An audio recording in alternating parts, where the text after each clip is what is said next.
Muy buenos días, muy buenas tardes. Espero que estén todos muy bien junto con su familia.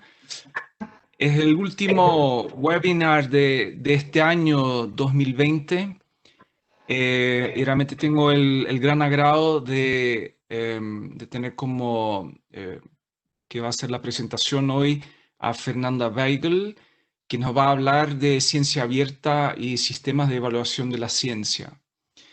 Un gran agrado porque, como ustedes saben, Fernanda es una gran experta en el tema y además muy presente en varias conversaciones y varias plataformas sobre justamente lo que significa ciencia abierta y lo que significa ciencia abierta, que particularmente la importancia de ciencia abierta en esa época de pandemia y todo lo que la ciencia abierta aceleró en ese tiempo de pandemia.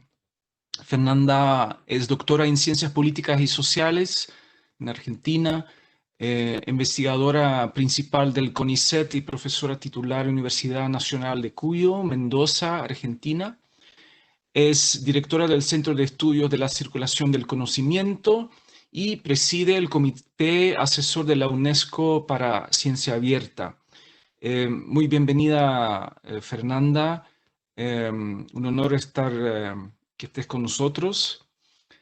Espero que estés muy bien ahí en tu país.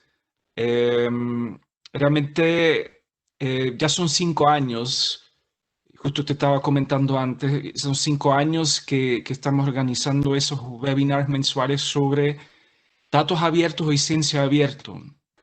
Y hemos visto en esos 5 años los grandes avances que hemos hecho, no solo en América Latina, el Caribe, en el tema de ciencia abierta, pero en todo el mundo, o sea, porque si se acuerdan, esa series de webinar empezó en el contexto del proyecto Learn, que fue un proyecto, una colaboración entre Europa y América Latina y el Caribe, justamente para destacar la importancia de datos abiertos, de gestión de datos como activos institucionales y cómo las instituciones de investigación pueden de una forma y ganar otra vez el control sobre esos grandes activos que son los datos.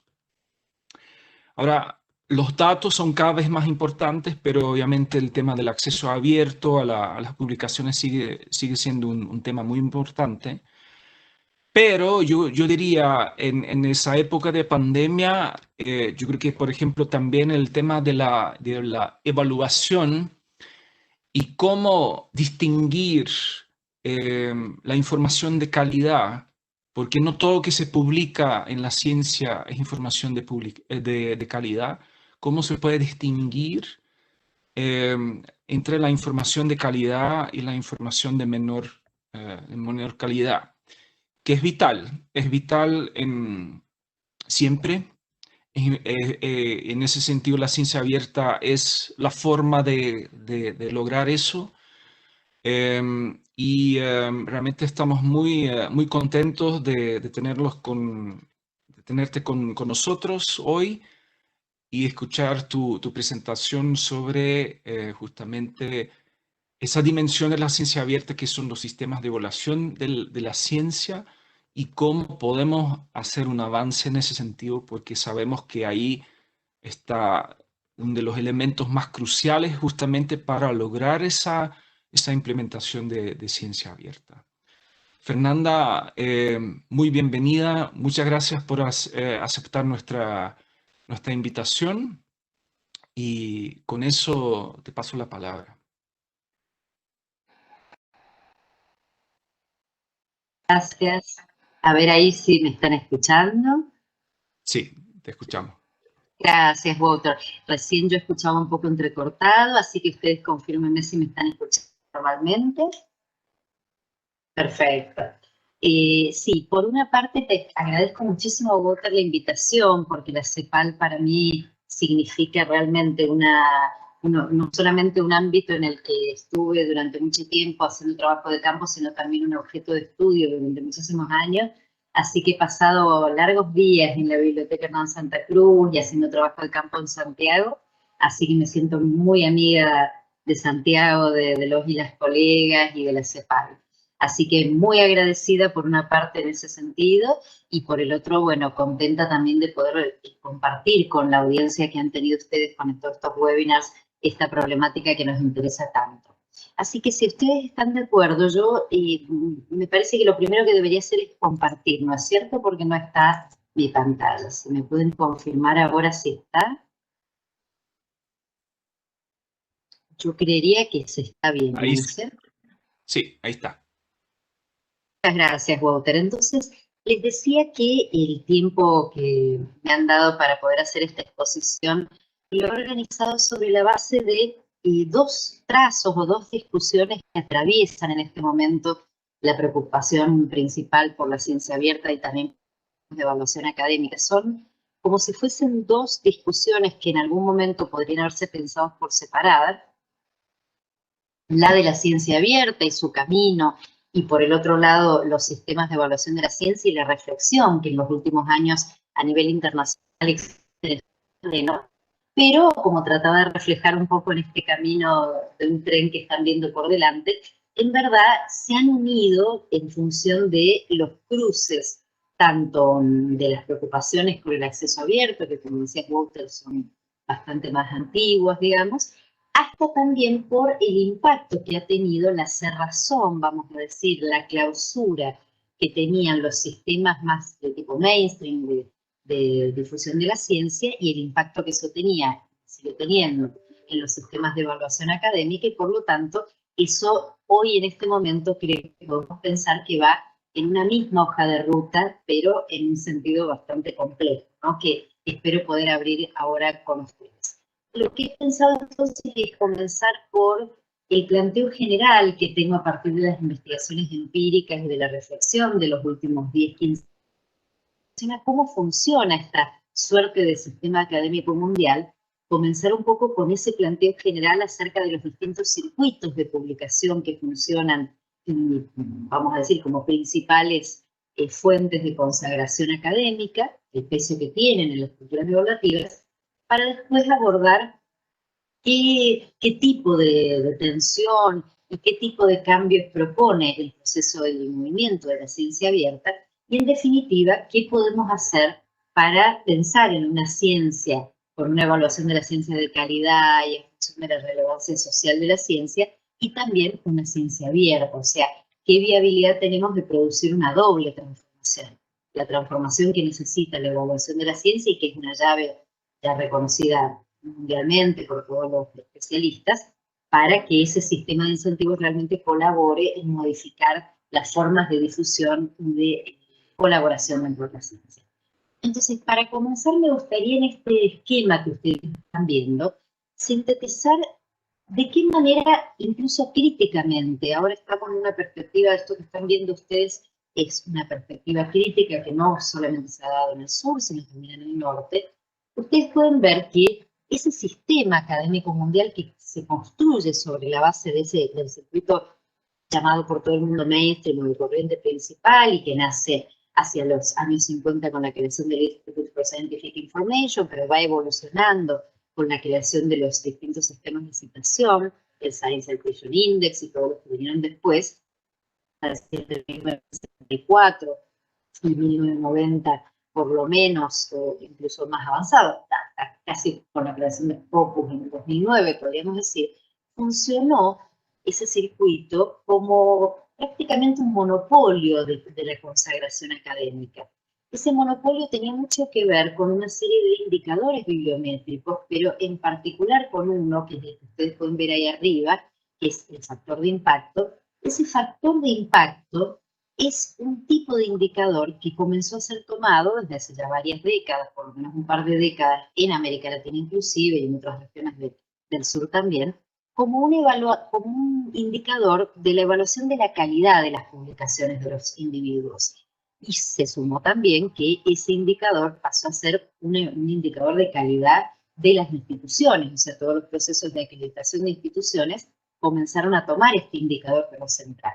Y finalmente, el esquema de consagración general de individuos, de instituciones de lo que estoy hablando, termina consolidándose cuando se extienden los rankings universitarios en las últimas 2 décadas, pero principalmente en los últimos 10 años, como un modo de medir la performance de cada una de las universidades y rankearlas a punto tal que ya no solamente el top 10 o el top 100 de las universidades a nivel internacional estaba compuesto por universidades llamadas de los centros de excelencia o del norte global, sino que comienza a haber una competencia cada vez más importante en ámbitos como en América Latina o en Asia o en otros continentes del sur, para también poder pelear, digamos, por esos lugares en ese top 100 o en ese top 100 más difícil aún.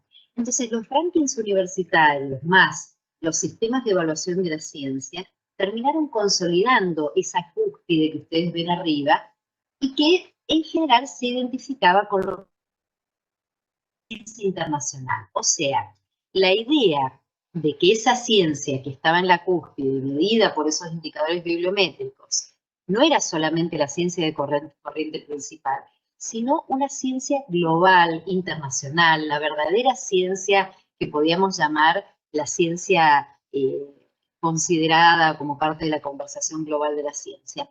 Eso a qué se oponía, como todo alter ego, fue construido en oposición a lo que ustedes tienen aquí abajo, no casualmente jerárquicamente planteado en este esquema, como una ciencia periférica, una ciencia por lo general endogámica, local, normalmente en ese alter ego, como se construyen uno a otro, ser ciencia mainstream era publicar en las revistas del Science Citation Index, por dar un ejemplo más antiguo, digamos, del primer eje que ha sido el de Easy Web of Science o las calificaciones que podía tener en Thomson Reuters antes de ser comprado por Clarivate, pero en todos esos rankings de revistas y en lo que significaba la valoración de ese factor de impacto, esto que quedaba abajo o fuera de todo eso era periférico, marginal, incluso podemos llegar a pensar en términos de originalidad y falta de originalidad o copia. En América Latina, pero también en el norte, surgieron varias teorías respecto de esta idea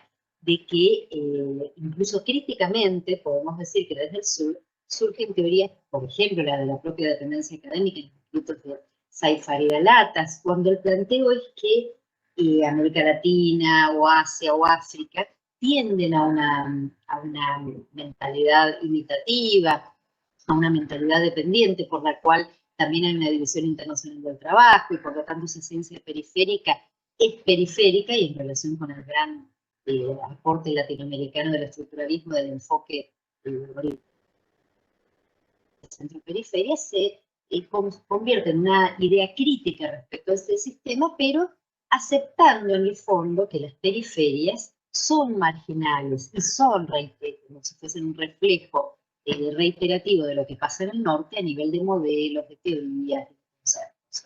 El otro, recién les decía, el otro planteo es el de la División Internacional del Trabajo Científico que existe y se ha podido constatar en algunas disciplinas una integración subordinada por la cual los o las científicas del sur tienden a hacer el trabajo, llamémosle, de relevamiento de datos, primaria, mientras que los procesamientos, los análisis se hacen en el norte.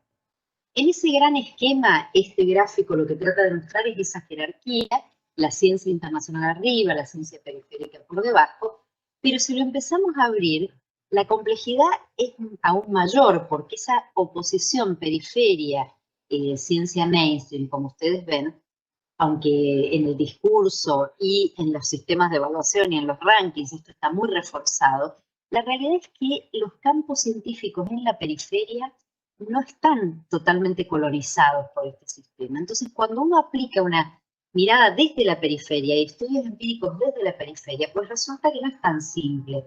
La División Internacional del Trabajo Científico yo no la he verificado de ninguna manera como un patrón de colonización científica.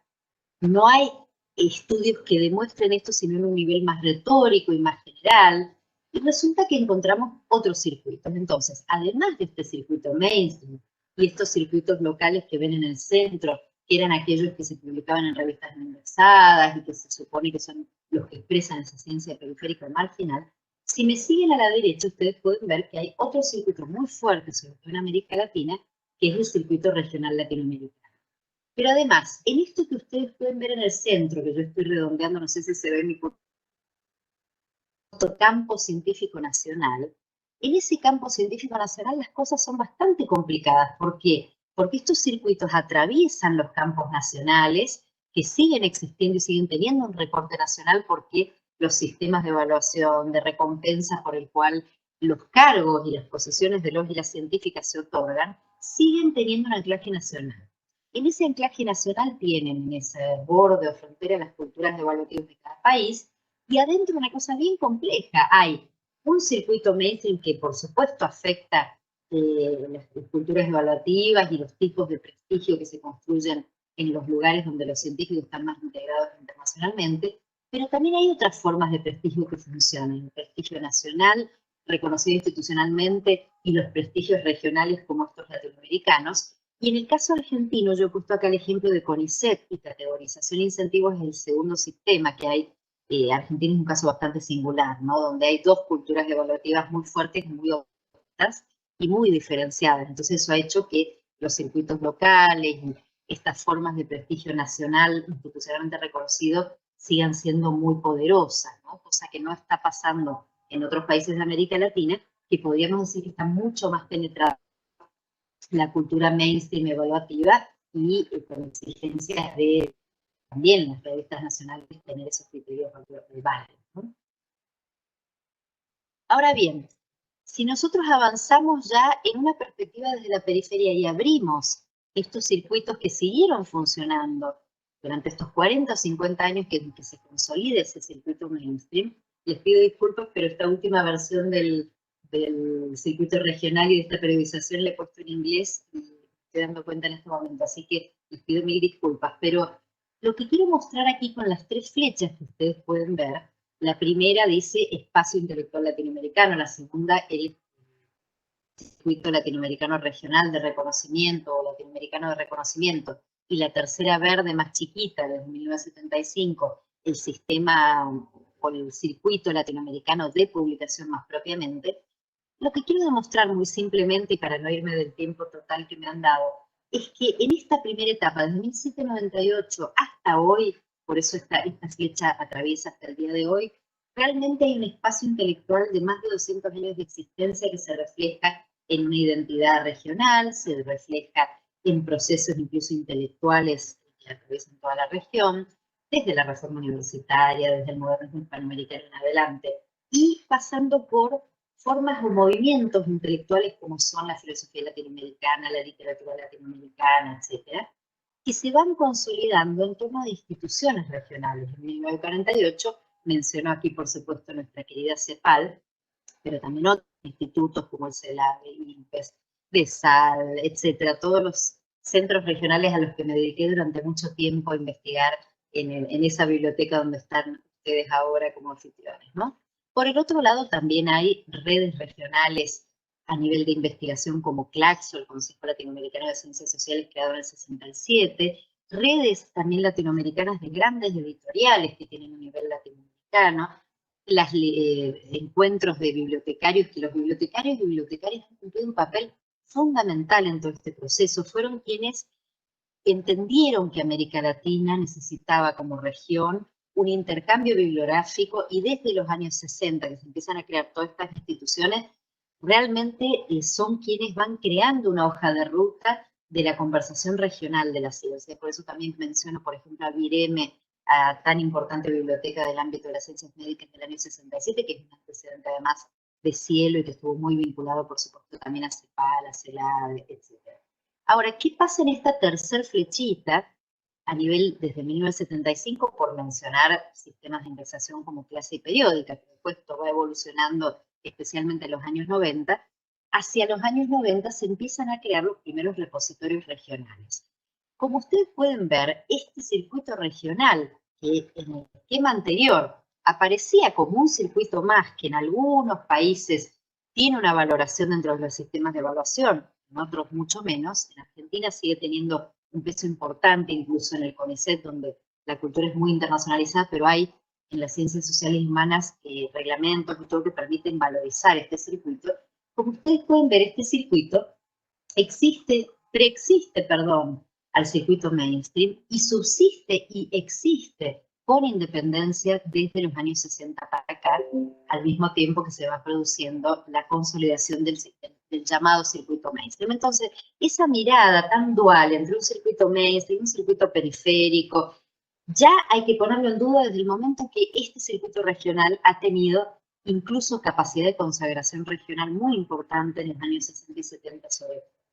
Ahora, ¿qué ocurre con este ecosistema en acceso abierto que hoy podemos ver y que tiene una gran fuerza, ya pensándolo más desde la actualidad, en relación con las dinámicas que enseguida voy a profundizar en ciencia abierta?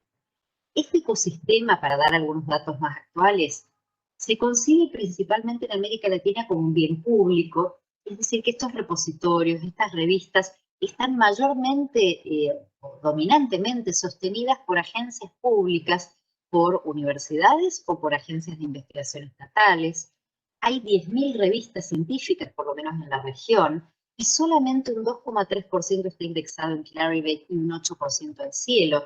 El resto, por lo menos, tenemos que pensar, unas 6.000 revistas están indexadas en los grandes portales latinoamericanos que han hecho un esfuerzo enorme de profesionalización en los últimos 20 años, como ya decíamos, Clase Periódica, pero Redalic, Latindex, Cielo.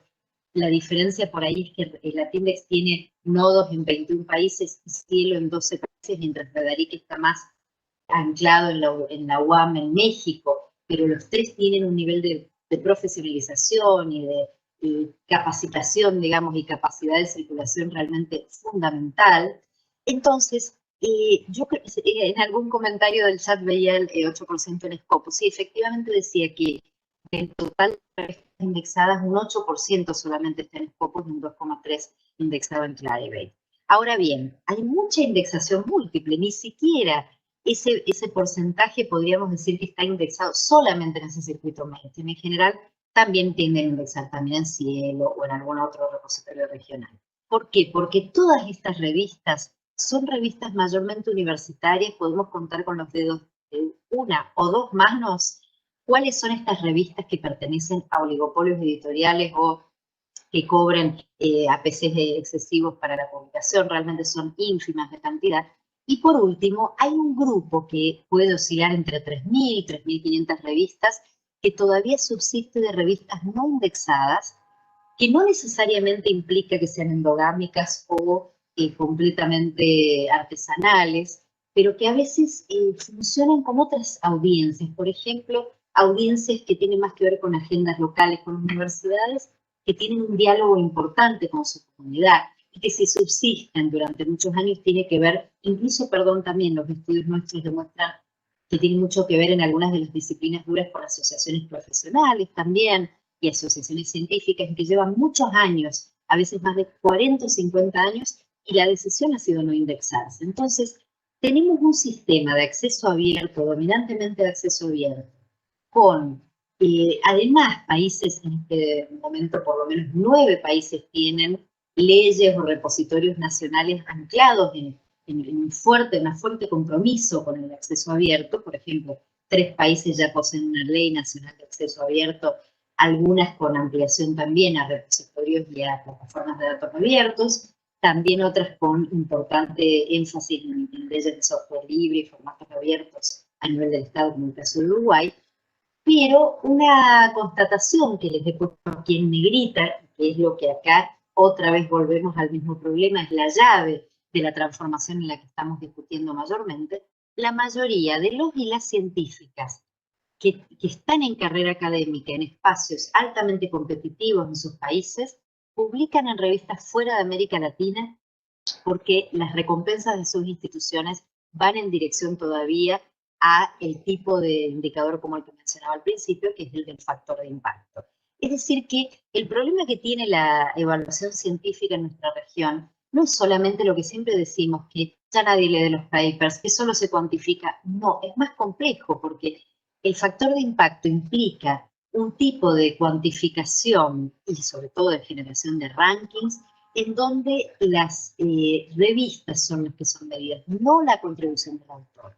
Entonces, ese tipo de indicadores como el factor de impacto no puede hablar mucho de las contribuciones originales de cada autor, sino fundamentalmente de las citaciones que obtiene la revista. Ahora, vamos al segundo gran trazo que yo quería ahora juntar dentro de esa hoja de ruta, de esas vías del tren en las que tenemos que articular toda esta discusión. La recomendación de ciencia abierta de UNESCO, el proceso de elaboración en el que estamos actualmente en el comité que estoy presidiendo, lo primero que constata en el comité de expertos es que efectivamente la ciencia abierta es un movimiento, es un paraguas que se viene desarrollando en los últimos años o con más fuerza en los últimos años, pero tiene antecedentes, por supuesto, también en el movimiento de acceso abierto y en América Latina ni hablar, por lo menos más de 2 décadas, pero todavía está en proceso de definición. No solamente la recomendación de ciencia abierta, que un texto o normativo contribuye en esta dirección, pero en general el concepto de ciencia abierta es un concepto que está en plena definición y que todavía no está a nivel mundial con un consenso conceptual claro, ¿no es cierto? Ahora, ese proceso de definición que ojalá esta recomendación de ciencia abierta contribuya a generar, está en pleno proceso de consulta en los Estados miembros. Ya el comité científico generó un texto que se empezó a circular a partir del 1 de octubre de este año. El 31 de diciembre, faltan muy poquitos días, vence la presentación de todas las observaciones de los miembros y esperamos que entre enero y abril de este año, como ustedes pueden ver ahí, se termine de recibir todos los inputs, porque además ya sabrán quienes están más cerca del tema, hubo encuestas globales, encuestas nacionales, consultas a distintos stakeholders y distintos actores y actrices de este proceso, y esperamos que para abril de este año podamos contar con un nuevo borrador que ya sea el que se puede realmente trabajar y negociar con los países, ojalá, para que sea votado en la conferencia de UNESCO en noviembre de 2021. Ahora, ¿cuál es la problemática detrás de la ciencia abierta si acabamos de cerrar un poco la discusión sobre la problemática de la evaluación científica a nivel mundial y las discusiones en las que estamos inmersos en sus problemas? La ciencia abierta, como les decía, en el borrador de la recomendación de UNESCO y en la discusión internacional que yo vengo recuperando, permite ver que nosotros, no sé si están viendo perfectamente, yo estoy tratando de mover lo que les tapa a ustedes el contenido. La ciencia abierta hoy, en la propuesta de la recomendación de UNESCO, en las discusiones internacionales, aparece como multifacética. No hay una ciencia abierta y mucho menos identificada solo con el acceso abierto, aunque para muchos y muchas de nuestras colegas es así. La verdad es que tiene muchas caras y todas son igualmente valiosas. ¿A qué apertura nos referimos? El acceso abierto tradicional, por supuesto, es uno de sus aspectos principales. También los datos abiertos, el software abierto, la idea de la evaluación abierta, que implica que todos los sujetos que son destinatarios o supuestamente beneficiarios de la investigación científica deben poder participar de la evaluación de la ciencia. No puede ser una evaluación exclusivamente academicista o de las instituciones universitarias. Tenemos que lograr que la ciudadanía participe de la evaluación. Pero a su vez, y ahí paso también a la ciencia ciudadana para ver la diferencia, no se trata solo de que la ciudadanía participe en el momento en el que estamos evaluando los resultados. Se trata de que la ciudadanía participe del proceso de investigación. Por eso la ciencia ciudadana es mucho más compleja y no se trata solamente de incorporarlos a la ciudadanía en la evaluación. A su vez, todo esto implica, por supuesto, un costado fundamental de la ciencia abierta que tiene que ver con los repositorios, con las infraestructuras y plataformas que se necesitan. Ustedes podrán ver que en la recomendación de ciencia abierta en este primer texto, explícitamente se pide que esas infraestructuras y repositorios sean de dominio público, de acceso absolutamente libre y gratuito. Por eso la importancia y la complejidad de la inversión que se pide a los países para crear sus propios repositorios nacionales, infraestructuras también de apertura, etcétera. Y después la combinación con recursos educativos abiertos y todo lo que ya la UNESCO ha hecho en términos de la recomendación de recursos educativos abiertos y del software libre en 2019. Ahora bien, Hay otras formas de apertura que son un poco más epistemológicas, conceptuales y que también tienen que estar en juego en la apertura que el proyecto de ciencia abierta propone. Y que tiene que ver con la apertura a lo que acá llamamos la diversidad de conocimientos. Y también ese es un golpe importante a la cerrazón, a la clausura de la que hablaba en el circuito mainstream que ha dominado durante décadas esa conversación mundial de la ciencia. Porque esa apertura tiene que ser no solamente a sistemas de conocimiento indígena, que es la base fundamental de la apertura, sino también a diversas epistemologías. A esas diversas epistemologías del sur y alternativas a ese circuito mainstream que reforzó tanto por distintos medios una forma de producir, una forma de escribir, de tratar las fuentes, las metodologías, etc. Entonces, esta es la complejidad de la definición de ciencia abierta en la que inmersos. Y por el otro lado, ahora, si lo miramos de América Latina, ¿qué ventajas y qué riesgos y qué tensiones genera a una región como la nuestra, que es una región que lleva, como decíamos, 20 años desarrollando el acceso abierto? Esta carrera tiene que ver con una preocupación central para todos y todas quienes estamos desde América Latina luchando, pero por una ciencia abierta no comercial. Y tiene que ver con el riesgo que ya han señalado que con tanta fuerza originariamente Dominique Babini, nuestros representantes de América, de Redalic, de distintos espacios en América Latina, y que tiene que ver con, en el fondo, la llave otra vez de este problema de la alienación que hay entre el sistema el ecosistema de acceso abierto que recién veníamos describiendo, la enorme cantidad de oportunidades de publicación y de circulación que ofrece nuestro sistema en América Latina, y la alienación que tiene con los sistemas de evaluación. Tenemos esas 10.000 revistas y más de 6.000 indexadas en sistemas de repositorios regionales.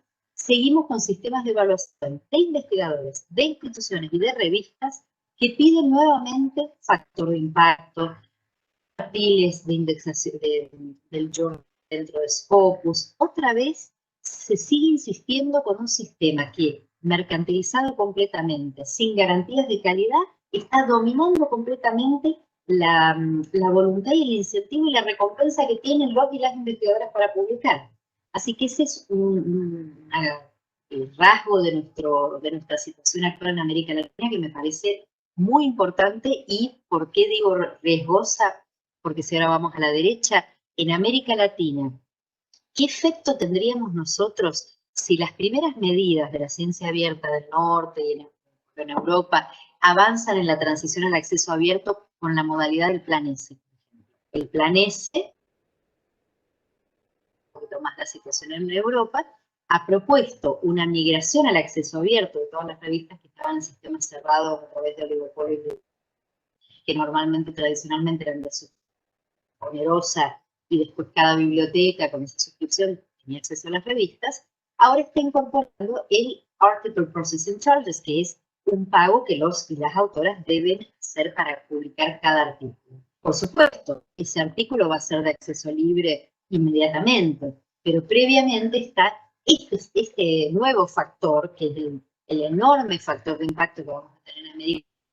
Porque si yo publicaba en una revista del circuito mainstream en los últimos 20 años, no pagaba nada, mi publicación o por mis redes de colaboración o por lo que fuese, terminaba siendo evaluada y publicada en esas revistas, y los autores y autoras de América Latina no teníamos que hacer una erogación de pago. Eran bastante raras las revistas que pedían ese tipo de erogación, e inclusive 10 años atrás, 5 años atrás, podían incluso ser pensadas como revistas predatorias, eran muy pocas las de pago que tenían realmente prestigio. Esto está cambiando aceleradamente. Ese cambio de modelo de negocios nos va a impactar en América Latina y en nuestros gobiernos de manera directa, en el sentido que vamos a tener que empezar a pagar por publicación, valores que ya saben, inclusive los valores que han salido de Nature, no sé, un promedio entre 700 a 1.000 y pico de euros para cada uno de los artículos en las revistas más encumbradas, y ese riesgo es enorme para revistas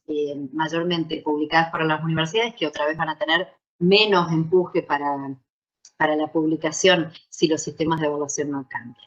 Y por otra parte, riesgos también que podemos señalar acá abajo, como los de los límites de la apertura en cuanto a las nacionales y locales, desigualdades de circulación del conocimiento, protección de derechos comunitarios, especies en muchos aspectos, ¿no?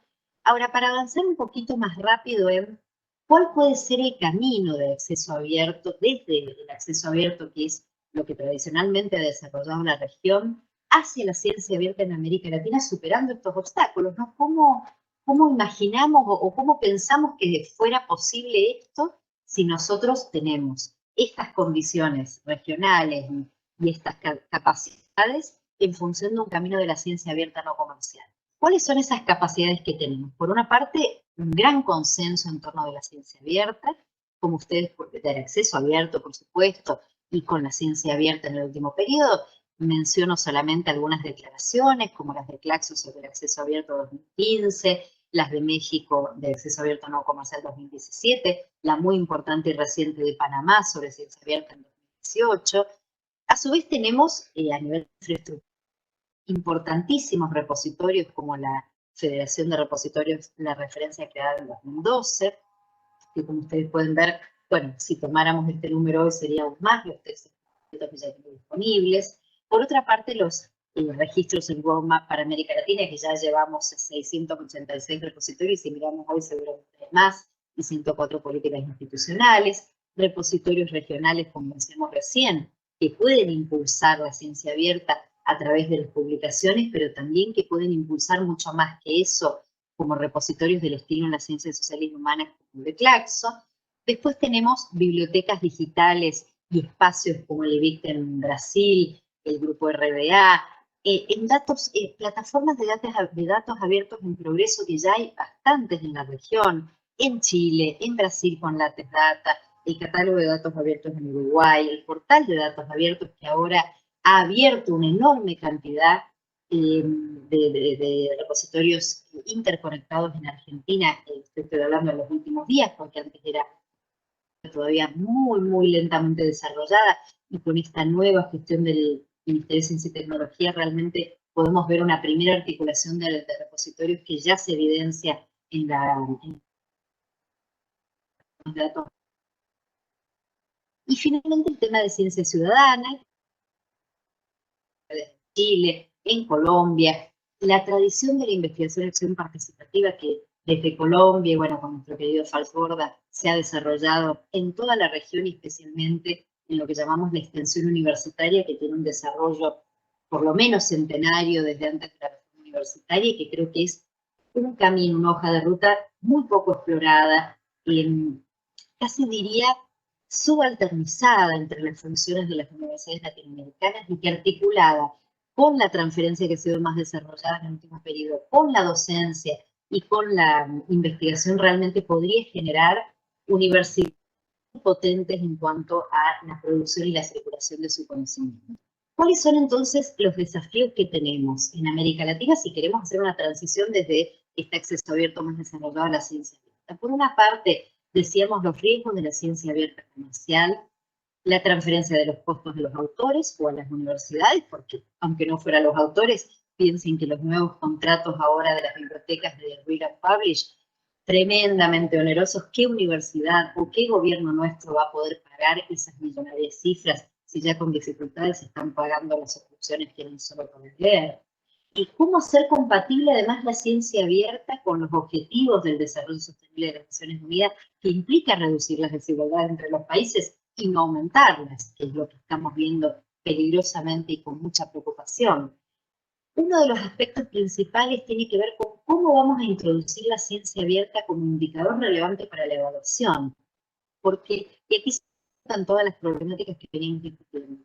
Si los incentivos a la ciencia abierta son centrales, si nosotros ahora incorporamos nuestros sistemas de evaluación, y esto lo hemos desarrollado en toda la documentación que se ha generado para la creación del Foro Latinoamericano de Evaluación de la Ciencia en Claxo, si nosotros ahora introducimos la ciencia abierta como indicador relevante de evaluación, y resulta que a los y las investigadoras les pedimos que publiquen solo en revistas que tienen acceso abierto, vamos a estar promoviendo la investigación, la publicación en América Latina, o si se sigue adjuntando eso con el factor de impacto, los vamos a llevar derecho a la necesidad de publicar con pagos de EPC altísimos que nuestras universidades y nuestros gobiernos no van a poder pagar.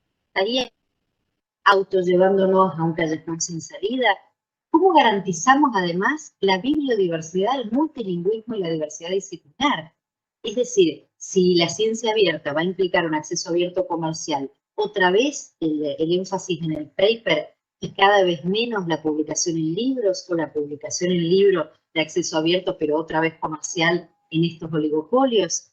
Por el otro lado, como decía recién, considerar cuáles son los límites locales, nacionales y regionales de la ciencia abierta, que en principio aparece como una conversación absolutamente global y totalmente abierta, sin preocupaciones no solo por la soberanía, sino por las desigualdades de base de infraestructura que tienen estos países. Entonces, ¿cómo avanzar en indicadores que la región puede estimular, pero para que esos nuevos indicadores estimulen la conversación regional de la ciencia, valoricen también la conversación local y nacional y revaloricen, por ejemplo, las revistas nacionales?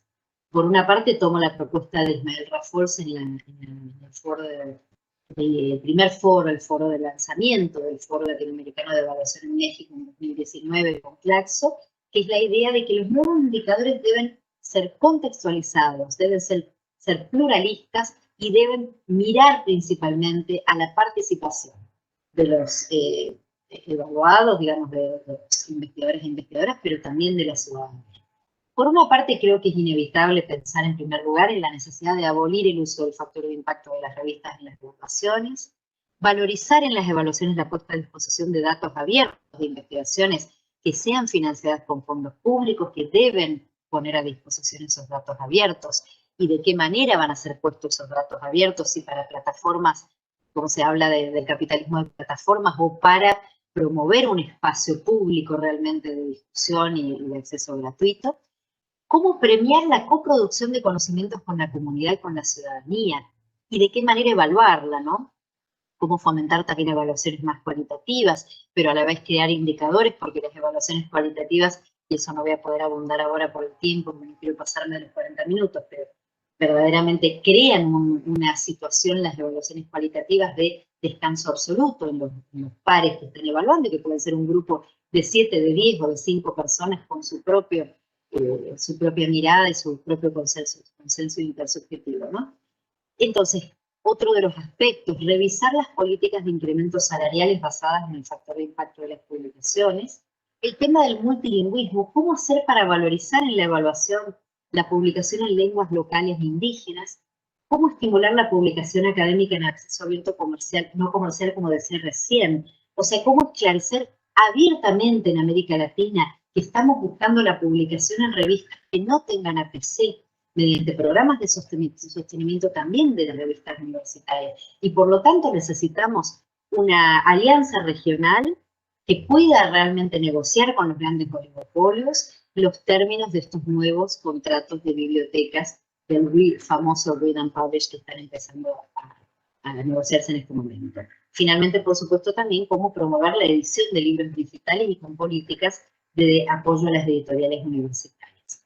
Para cerrar, entonces, les muestro este pequeño esquema que de alguna manera dialoga con el primero, que a ver si se les puedo mostrar, obviamente sería este, se me fue el compartir, yo creo que está bien.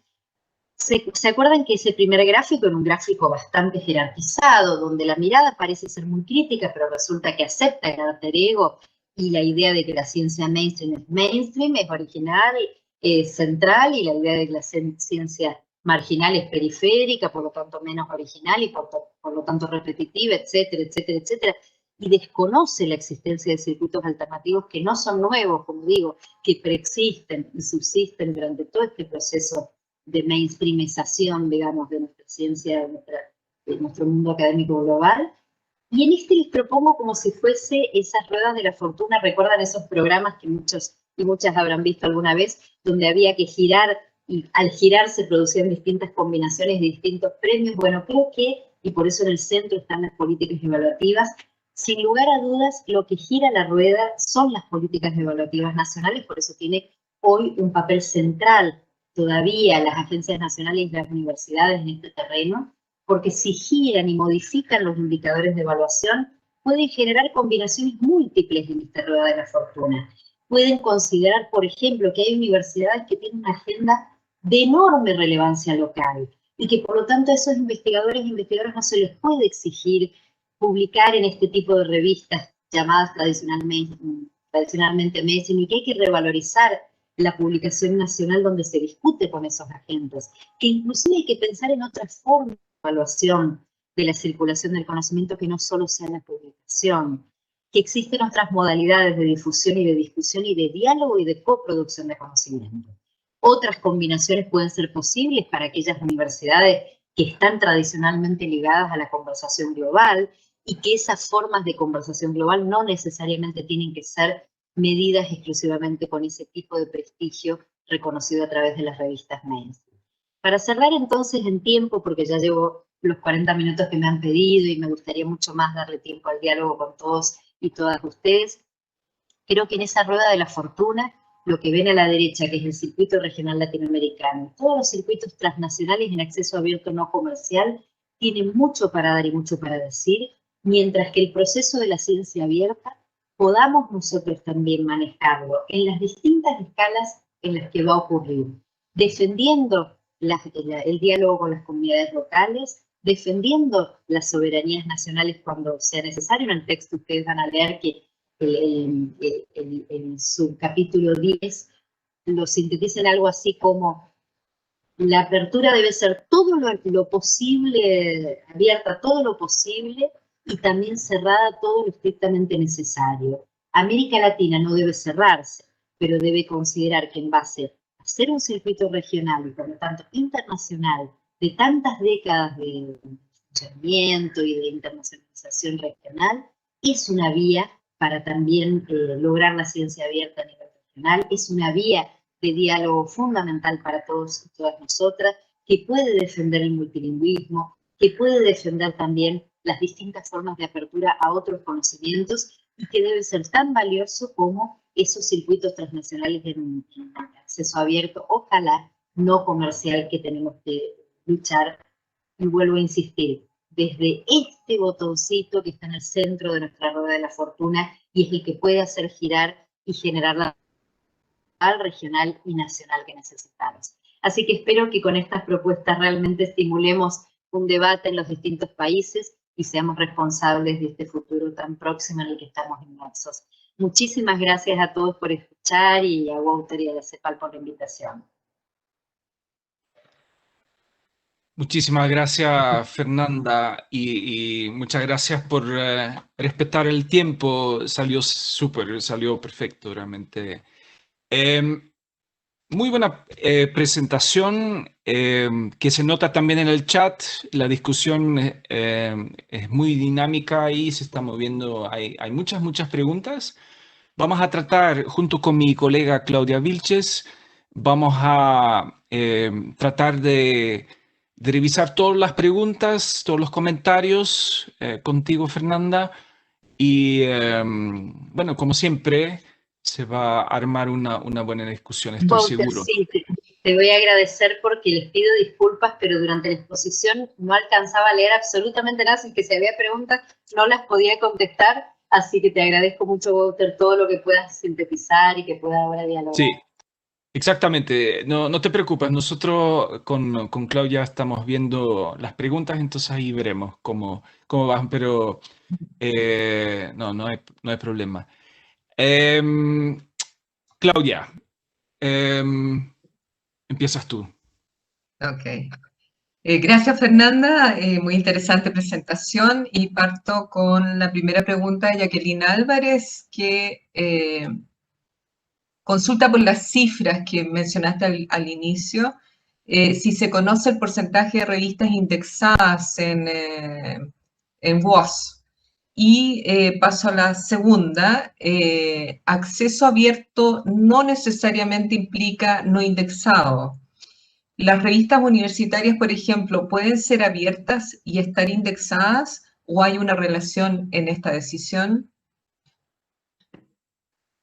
Sí, si te parece, comienzo entonces con estas dos para no ir. Sí, Por supuesto. Y sí, Adelante. gracias. Muchas gracias, Claudia. Nosotros tenemos en nuestro centro de investigación, que es el Centro de Estudios de la Circulación del Conocimiento, ya muchos años de trabajo empírico sobre las revistas latinoamericanas, en distintas publicaciones. Probablemente los números van cambiando porque acabamos de hacer un relevamiento de la base de datos y los números que tengo hoy son más actuales al día de hoy de lo que hemos publicado, pero estos números globales que yo doy tienen que ver con nuestro análisis empírico primario, no con datos ofrecidos por plataformas u otros sistemas. De esas 10.000 revistas, yo les decía, el número de revistas indexadas es tan pequeño que si ustedes cruzan todas las indexaciones, quedarían solo 14 revistas que son exclusivamente indexadas en Web of Science. ¿Qué quiere decir esto? No que sea el total de las que están indexadas en Web of Science, ustedes ven un montón latinoamericanas, va un montón, tampoco que son tantas, pero muchas o la mayoría de ellas tienen múltiples indexaciones. ¿Qué quiere decir? Que no son exclusivamente de Web of Science, ni accesibles solo por Web of Science, incluso muchas de ellas tienen indexaciones en sistemas no por suscripción ni cerrados, como es el caso de Cielo. O sea, coinciden con Cielo, Red y con la... Entonces, lo que yo quería decir con eso es que como región, las revistas de la región no tienden a la indexación mainstream, tienden a la indexación más bien regional.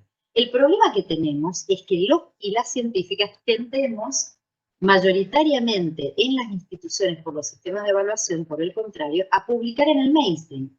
Entonces, por eso en distintas publicaciones hemos mostrado cómo en las ciencias duras, por ejemplo, la cantidad de artículos publicados por latinoamericanos en Scopus o Web of Science es muchísimo mayor que las que se publican en América Latina. Esto se invierte en las ciencias sociales.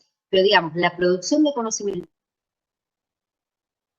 está publicada en revistas que no son de América Latina y que están indexadas en ese sistema, ¿no? Mayormente en inglés, como todo el mundo conoce. Y respecto de la diferencia entre revistas abiertas, de acceso abierto e indexadas, claro, son dos cosas distintas. Por ejemplo, de las 10.000 revistas, yo les decía, tenemos más de 3.000 que en países sobre todo grandes como Brasil, como Argentina, como propio México.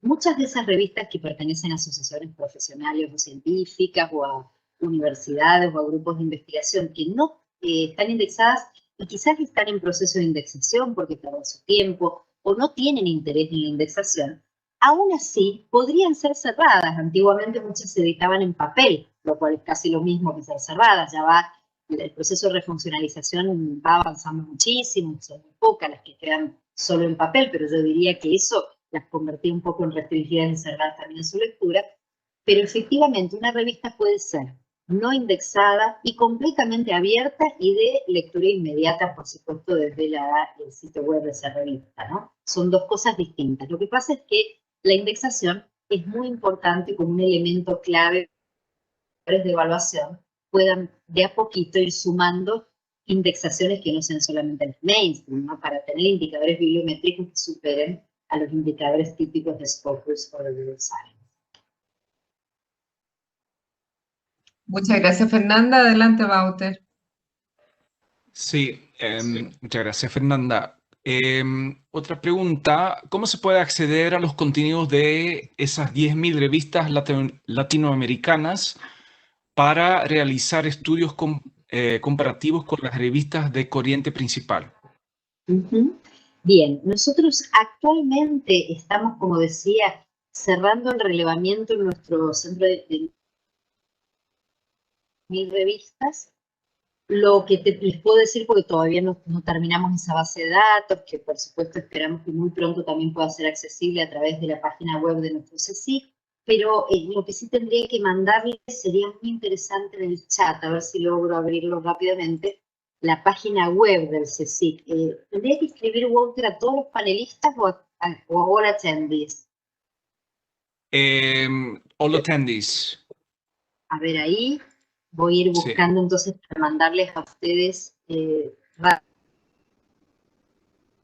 presentaciones, lo voy a ir copiando, pero de esas 10.000 revistas, aunque parezca raro todavía hay muchas revistas que siguen manteniendo lamentablemente su carácter de revistas en papel. Entonces, no tengo tan fresco. A ver si no sé si pareció. Creo que sí. Entonces, todavía tenemos un grupo importante de revistas artesanales en papel que siguen distribuyendo poco y nada y o quedan a veces en los warehouses de la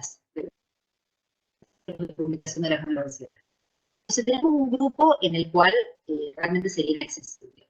Hay otro grupo importante, y Latindex en ese sentido es muy importante porque tenemos actualmente en Latindex 2.0 un nuevo catálogo que exige la existencia de una web.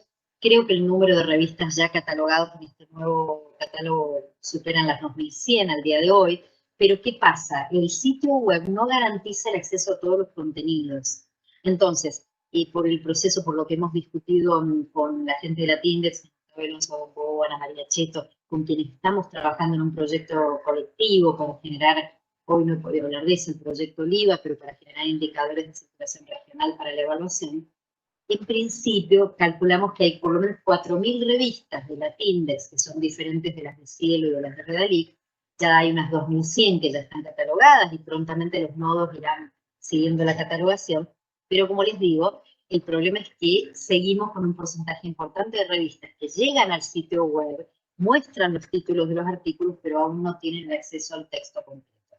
Si queremos pensar en cuáles son las que tienen el acceso a texto completo, partimos de la base de nosotros acabamos de terminar un proyecto, la primera fase de un proyecto que es muy importante para nosotros, que es el proyecto OLIVA, que pretende generar indicadores de evaluación, de producción, básicamente, indicadores estadísticos, y ojalá futuro alguna plataforma realmente operativa e interoperable donde uno pueda poner el apellido de un latinoamericano o latinoamericana y saber cuántos artículos, dónde, por institución y por la afiliación, pero bueno, es un proceso difícil, ¿no? Porque no hay homologaciones en los distintos repositorios. Pero hoy por hoy les puedo decir que hay 1.790 revistas, sin repetición, digo, ¿no? Entre Latindex y, Cielo y Redalic, que son las más profesionalizadas, las que aseguran un acceso a texto completo, es decir, que de esas 10.000 tenemos con seguridad 1.790 revistas completamente accesibles. Hay un grupo fuerte, importante, en DOAS, pero que no diferencia tanta cantidad respecto de Cielo y de Redalic, y por lo tanto podríamos pensar quizás en un número de 2.500, máximo 3.000, que hacen el acceso al texto completo. Ahora, en el grupo de las no indexadas también tenemos muchas revistas con texto completo. Lo que pasa es que es el mundo más difícil de captar cuando no forman parte de las plataformas y repositorios ya regionales establecidos, ¿no? Muy bien. ¿Cómo ultrapasar la posición periférica de la ciencia producida en América Latina si gran parte de los científicos de la región publican en revistas fuera de América Latina por buscar mayor impacto y reconocimiento de sus artículos? ¿En qué invertir para decolonizar la producción y esa percepción que América Latina tiene frente a los índices de publicaciones internacionales y su recompensa? Yo creo que esa es la pregunta del millón, ¿no? Totalmente, Walter. Yo creo que ahí, mira, se han escrito tantas páginas desde las discusiones de las epistemologías del sur. Hay tantas voluntades en esta línea y hay tanta voluntad en América Latina de descolonizar. Pero si esto no ocurrió, después de 20 a 25 años que nuestros repositorios regionales han hecho este esfuerzo fenomenal para generar revistas de calidad, la evaluación de calidad que no tiene nada que envidiar a Scopus o a Web of Science o Clarivate, yo creo que la única respuesta ahí, y que no es fácil para nada, por supuesto, pero la única respuesta posible es que todas nuestras voluntades y esfuerzos vayan a las políticas evaluativas nacionales. Por eso les decía que la rueda de la fortuna yo encuentro que lo único que la hace girar, y algo va a poder hacer girar en algún momento, es cuando las políticas evaluativas se den cuenta que hay que abolir el factor de impacto como el indicador principal de evaluación. Es un camino difícil, las instituciones y las investigadores están muy compenetrados con esa creencia, o sea, se convirtió realmente en una creencia fuerte, entonces por una parte hay que luchar para que los y las investigadores comprendan las dificultades y empiecen a comprender cómo se desmorona la identificación entre el factor de impacto y la originalidad y fuerza de una contribución, porque el prestigio que se generó es como dicen algunos autores de un libro reciente excelente, que es que el factor de impacto se convirtió en una moneda de cambio, en una currency exchange que uno podía ir rápidamente como a una ventanilla, como uno va cuando llega a un aeropuerto a cambiar la moneda, ¿no? Porque yo cambiaba factor de impacto de mis publicaciones,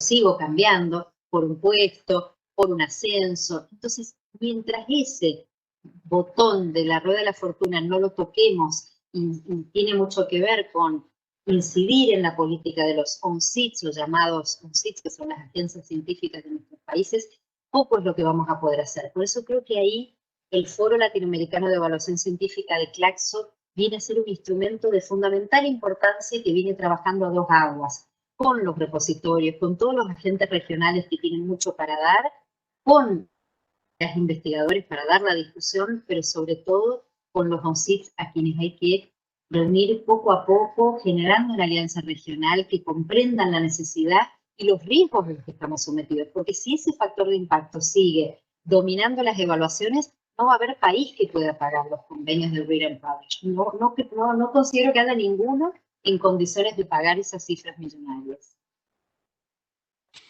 Muy bien, y no solo dentro de la región, pero también fuera se cuestiona mucho, digamos, la importancia de ese factor y la relevancia del factor de impacto, por ejemplo, con la Declaración de San Francisco, que claramente va en contra de ese factor de impacto como elemento de evaluación.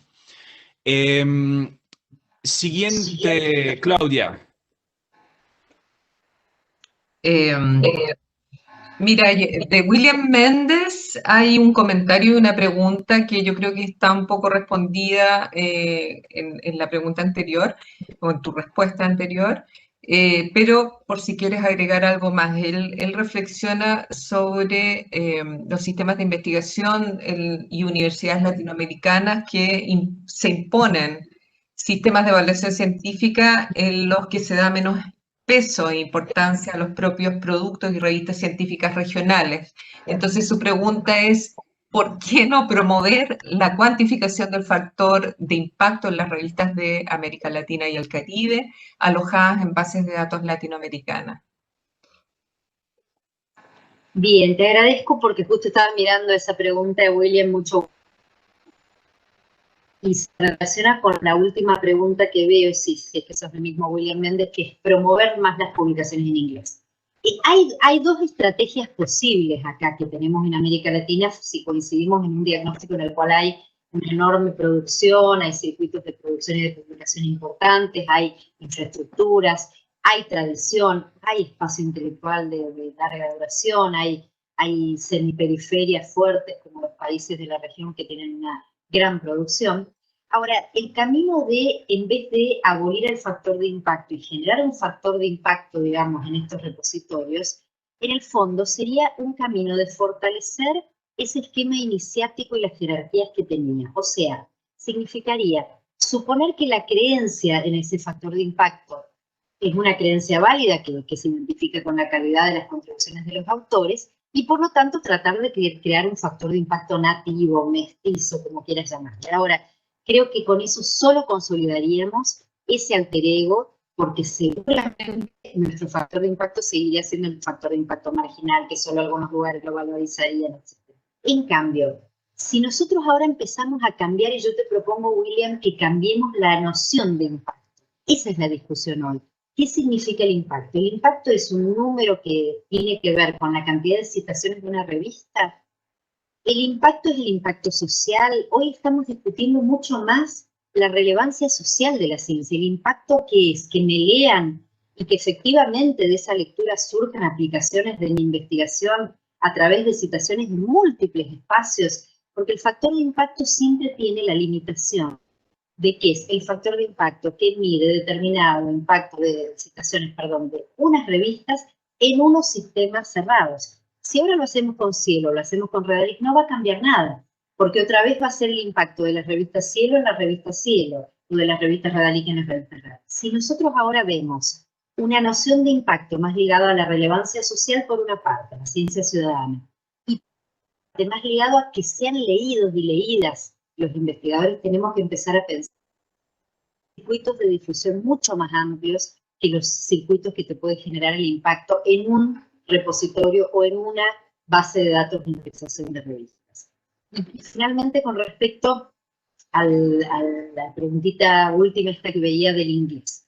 Ha habido una estrategia, y fundamentalmente en Cielo, muy válida y legítima, de promover la publicación en inglés, que ha llegado incluso en Brasil a datos que tenemos gracias a los propios colegas, Abel Packer y Solar Santos, ¿no? Es que en Brasil, no solo América Latina, sino en Brasil, se ha invertido paulatinamente en la proporción de artículos en inglés a punto tal que creo que el número, no lo tengo frente, pero creo que el número era a más de un 70-75% de artículos publicados en inglés, lo cual implica una enorme apuesta para el inglés. Incluso Cielo Brasil saben que, y en otros países también, exige mínimos de 15 a 25% de artículos en inglés. Ahora bien, las políticas de traducción en publicaciones no necesariamente tienen que hacer una transición del español o del portugués al inglés únicamente. ¿Por qué? Pregunto, si el artículo originariamente de nuestros investigadores e investigadoras vino, está pasando en muchas de estas revistas y no está medido, estoy trabajando precisamente con Abel para medir en Cielo esta problemática, resulta que hay muchas revistas que están publicando de manera multilingüística. O sea, se mide que esté en inglés, pero también aparece el artículo en español y en portugués. Yo misma estoy publicando últimamente únicamente donde me permiten subir las dos versiones para que esté en inglés y en español. Bueno, de a cuentagotas, como hormiga, ojalá nosotros y nosotras podamos ir haciendo eso, pero las revistas están totalmente abiertas a esto.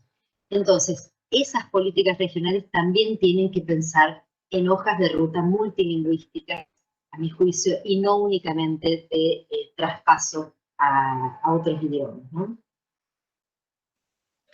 Gracias, Fernanda. Y nos movemos de tema.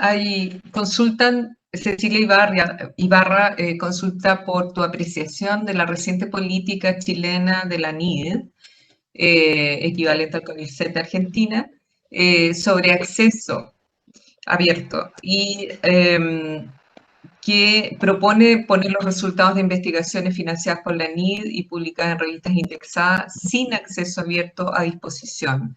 Y no tiene claro cómo se va a hacer esto.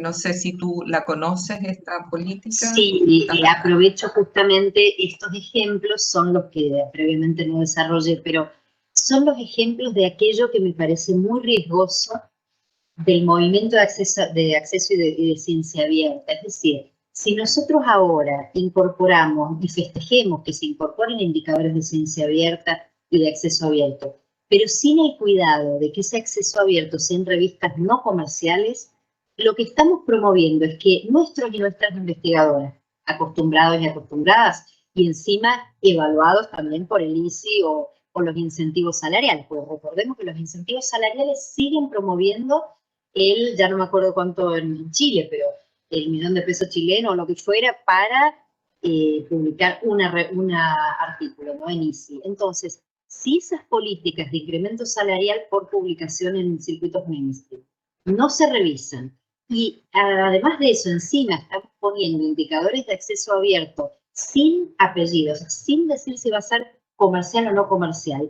nuestros y nuestras investigadoras, ¿qué van a hacer? Van a empezar a ver de las revistas donde publicaban, tradicionalmente sin pagar, ahora van a tener que ir sí o sí a las de acceso abierto con APC. Ahora me pregunto, ¿qué gobierno, no sé si el gobierno de Chile está en una situación excepcional respecto al resto de los gobiernos de la región, no tiene problemas financieros, ¿qué gobierno va a pagarle a esos investigadores o qué universidad subsidios equivalentes a 1.000 euros para publicar un artículo en las revistas más encumbradas? Sinceramente me pregunto, y además de pagar el millón o lo que fuese los pesos por el incremento salarial, francamente, la única que veo es que vamos a terminar los investigadores. Quienes cobraban el incentivo salarial ahora lo tendrán que usar para pagar el APC. Me parece encerrarnos en un corset cada vez más apretado, francamente. Gracias, Fernanda. Wouter, por favor, tu turno. Sí, justamente sobre el tema del APC. Si el APC es una amenaza para la equidad de la publicación científica desde el trabajo de UNESCO y el anteproyecto de recomendación, ¿qué posibilidades hay para hacer frente a ello?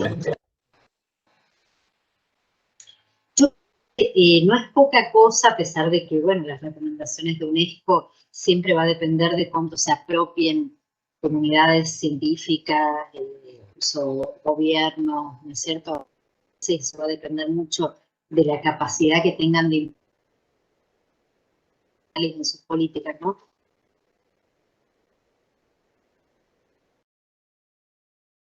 No, hay un mensaje para... no es menor que esa recomendación haya salido con la recomendación de que las revistas no tengan acceso abierto comercial. Me parece que es un aspecto central del texto y que va a empezar el proceso de negociación ahora con los Estados miembros para su votación. Así que todo lo que podamos hacer en esa línea va a ayudar muchísimo a lograr un consenso internacional en ese punto. Ahora, me parece que lamentablemente ahí tenemos que trabajar en varias direcciones. Y recién hablé mucho de las políticas evaluativas de los países, de todos los foros que puedan colaborar a que los UNCITS generen una transformación, de la necesidad de transformar nuestras propias creencias en ese supuesto prestigio global de las revistas mainstream. Pero también acá me dirijo de nuevo a bibliotecarios, bibliotecarias, editores y editoras. Creo que ahí también hay un compromiso, porque han habido también tantas revistas con poco apoyo que no han tenido posibilidad de subsistir por no tener el mínimo apoyo de sus universidades, que han pensado en este pago por artículo como un modo de supervivencia, y hay que seguir trabajando en conjunto para que la ciencia sea en América Latina lo que es un bien público y global, y que sean las universidades de los países los que apoyen también esa refuncionalización de revistas para pasar a la digitalización, el pase, por supuesto, a JS y a la evaluación en procesos de plataformas digitales quienes no lo tienen. Es decir, es toda una transformación que está atada por varios lugares, pero creo que las políticas científicas nacionales son la llave para editores, para científicos, para la ciudadanía que participe y para todos y todas los actores, ¿no? Muy bien. Ahora, hablamos de los APC, de los publishers tradicionales. ¿Tú ves un rol para los actores comerciales en la ciencia abierta? Y si es que sí, ¿cuál sería? Es que hablar, fíjate, de editores comerciales incluye todo tipo de editor comercial, ¿no? Por una parte, esquemáticamente, porque es más complejo, no me quiero extender tanto, te diría, podríamos sintetizar en tres. Por una parte tenemos los oligopolios. Los oligopolios quieren mantener su modelo de negocios en el acceso abierto comercial. Por supuesto, ellos van a hacer todo lo que sea para mantener las ganancias que tienen, que sabemos que están entre las principales a nivel mundial.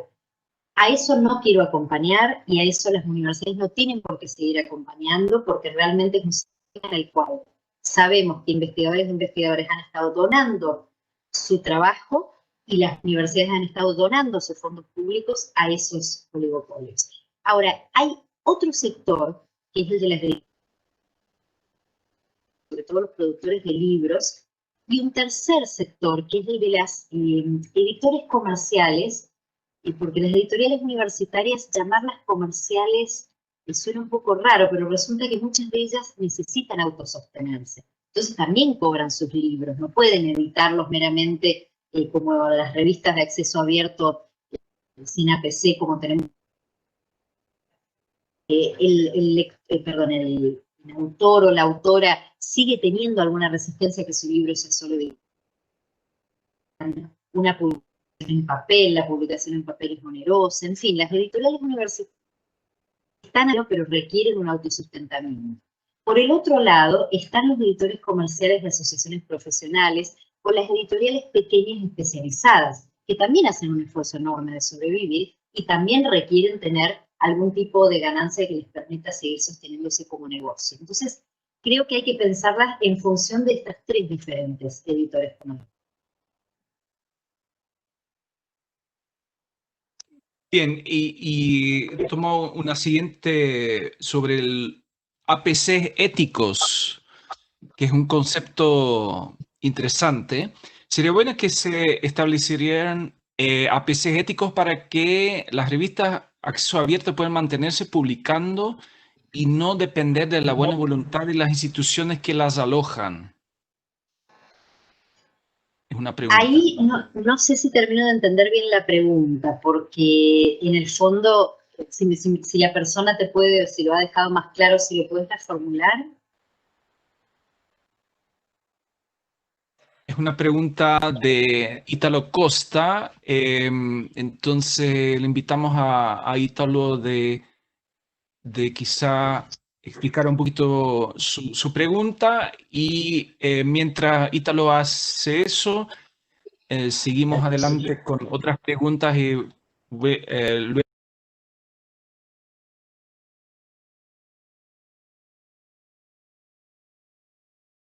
Autogestionadas para comunicación académica, respecto de las editoriales y sobre todo aquellas que más que revistas publican libros en la región. Entonces creo que ahí es donde hay que pensar modelos de negocios alternativos. Me parece que no hay todavía una alianza regional que recibir los fondos de la Comisión Europea, ustedes tienen que cumplir con esas reglas. Y las reglas son ciencia abierta, datos abiertos, acceso abierto, todo eso. Eso no la tenemos en América Latina y el Caribe. Entonces, ¿cuál es tu perspectiva sobre ese tema? ¿Cuán importante es, a tu criterio, tener esa, digamos, coordinación, para decirlo así, pero también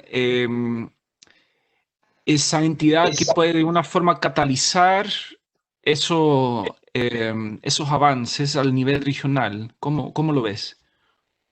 Sí, Walter, una excelente pregunta, porque me escuchan bien, ¿no?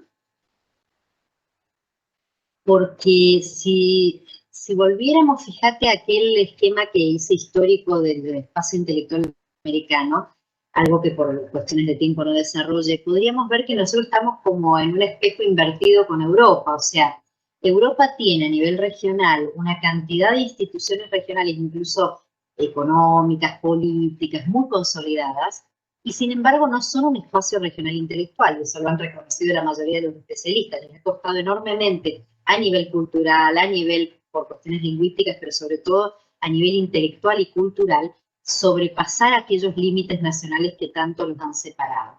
América Latina parece lo contrario. Resulta que tenemos el espacio intelectual, tenemos la identidad, la comunidad intelectual en el sentido fuerte, y sin embargo, y lo sabemos a nivel político, y quien más que la CEPAL ha hecho esfuerzos en esa dirección, no se ha logrado un espacio económico y político regional estable de larga duración. Entonces, en esa línea es un debate amplísimo que me encantaría desarrollar, pero no tenemos tiempo. No vamos a poder, además, proponernos nosotros colaborar en consolidar un espacio de tipo político regional. Pero sí creo que lo que mostré en cuanto y las disponibilidades que muestra que sí es viable en un corto plazo generar un espacio regional de ciencia abierta.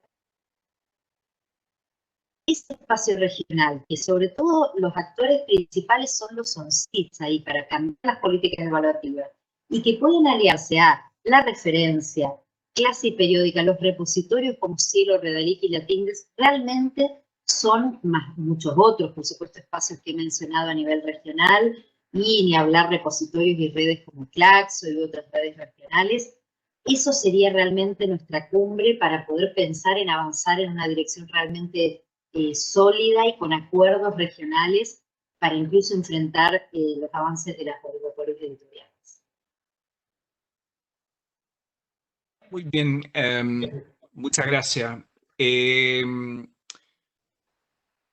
El tema del multilingüismo es un tema muy importante y hay una pregunta sobre el idioma de las publicaciones académicas, más específicamente entre la tensión aparente entre entender a la ciencia como una conversación, la ciencia como un bien público, y una agenda regional de ciencia al servicio de las comunidades latinoamericanas. Publicar en inglés para poder dialogar con la comunidad científica global. Publicar en español para responder directamente a las demandas de nuestras comunidades. Publicar en múltiples lenguas. ¿Cómo lo ves?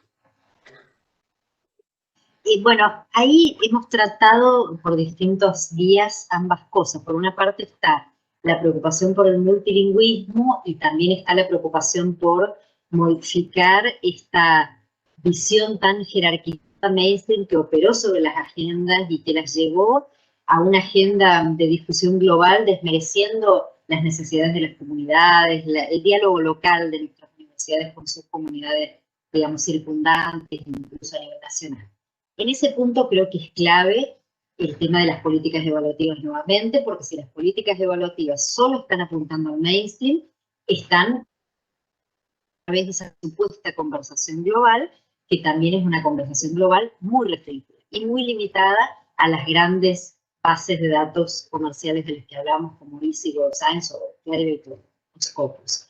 Ahora, el tema del multilingüismo, yo creo que, como venían también varios y varias invitadas escribiendo en el chat, y lo decía antes, creo que la solución es multilingüística, digamos, ¿no? Es no generar caminos unilingüísticos, porque las revistas, incluso en Chile, donde se ha promovido mucho el inglés, ahora estamos observando, ¿no? ¿Cuántas de esas publicaciones únicamente en inglés podrían haber sido también multilingüísticas, o al menos en portugués y el inglés?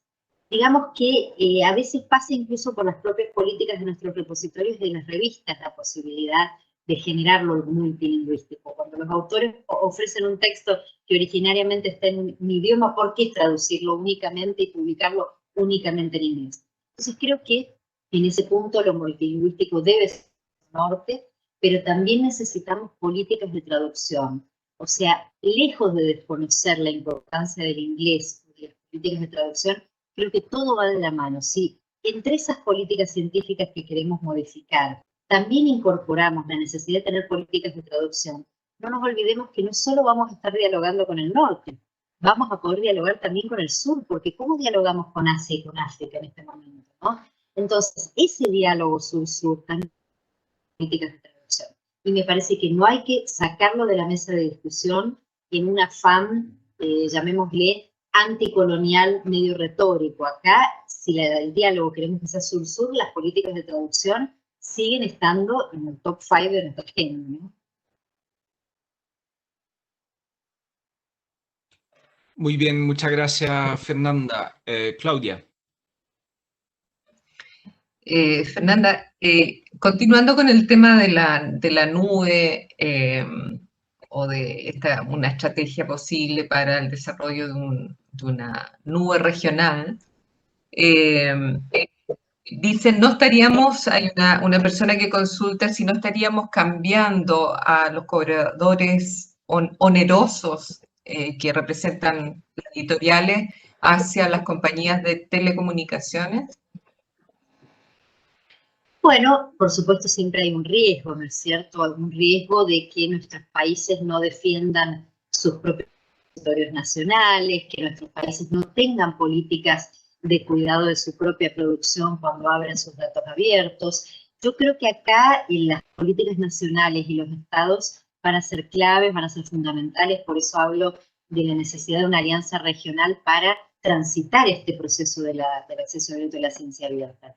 Porque si nuestros repositorios, tanto a nivel nacional como de las universidades, verdaderamente funcionan como debe ser, también tienen que poder, como dice ese inciso 10 del texto de la recomendación, también tienen que establecer con claridad cuáles son los límites de apertura. En ese punto, ese riesgo comercial es el principal a tomar en cuenta, ¿no?